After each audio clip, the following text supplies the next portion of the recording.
Good morning students. अभी तक हमने इनकम मेथड के दो कंपोनेंट पढ़े थे। पहला था कंपनसेशन ऑफ एम्प्लॉयज़, दूसरा था operating surplus.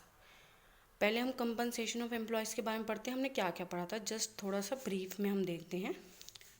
Compensation of employees क्या होता है? Wages and salary in cash in kind plus employer contribution to social security schemes. उसके बाद हमने सेकंड कंपोनेंट पढ़ा था ऑपरेटिंग सरप्लस। वो क्या होता है? Rent plus royalty plus interest plus profit. Profit के अंदर क्या क्या आता है? Corporation tax, dividend, retained earnings. अब देखिए थर्ड हमारा क्या है? Mixed income. जरूरी नहीं है इनकम हमें इन दो कंपोनेंट से ही आएगी, कोई और इनकम भी हो सकती है। मान लीजिए हमने दुकान खोली हुई है, वहाँ से हमें कोई इनकम आ रही है, खुद का बिजनेस है, तो वो सब हमारा किसका पार्ट हो गया? मिक्स्ड इनकम का। अगर हम इनकम मेथड के फॉर्मूले की बात करते हैं तो वो क्या है? पहली बात, इनकम मेथड में हम क्या निकालते हैं? NDP at FC, net domestic product at factor cost.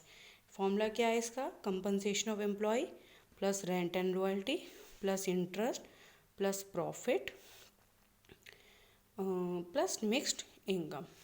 अब हम कुछ इंपॉर्टेंट पॉइंट्स के बारे में ध्यान देते हैं जो कि हमने एक एक कंटेंट में हमारे इंक्लूड होते हैं, लेकिन मैंने आपको उस टाइम नहीं बताया, इसलिए मैं सबको एक ही बार पे बता रही हूँ। नंबर 1 क्या आपका? इंटरेस्ट के बारे में। अगर आप इंटरेस्ट लोन चुका रहे हैं, लोन का इंटरेस्ट दे रहे हैं, लेकिन वो किसी प्रोडक्टिव पर्पस के लिए है, तो वो आपके नेशनल इनकम में आएगा। जैसे कि मान लीजिए कोई payment of interest by a firm, कोई फर्म इंटरेस्ट की पेमेंट दे रही है, वो प्रोडक्टिव पर्पस के लिए दे रही है, इसलिए वो नेशनल इनकम में आएगा।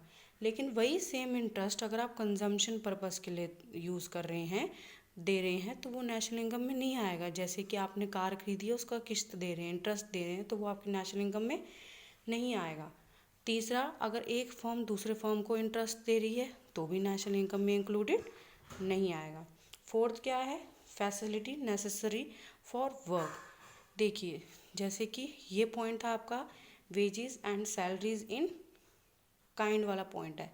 इसमें क्या है कि मान लीजिए कोई भी काम अगर आप फॉर बिजनेस पर्पस के लिए एम्प्लॉय कर रहा है, तो वो ऐसी चीज़ें आपके नेशनल इनकम में नहीं आती हैं। जैसे कि यूनिफॉर्म हो गया या व्हीकल्स हो गई, आप बिजनेस वर्क के लिए ही यूज़ कर रहे हैं, यूनिफॉर्म पहन रहे हैं, व्हीकल सिर्फ बिजनेस वर्क के लिए यूज़ कर रहे हैं, तो वो नेशनल इनकम में नहीं आएगी, because it is a part of intermediate consumption for business. Clear?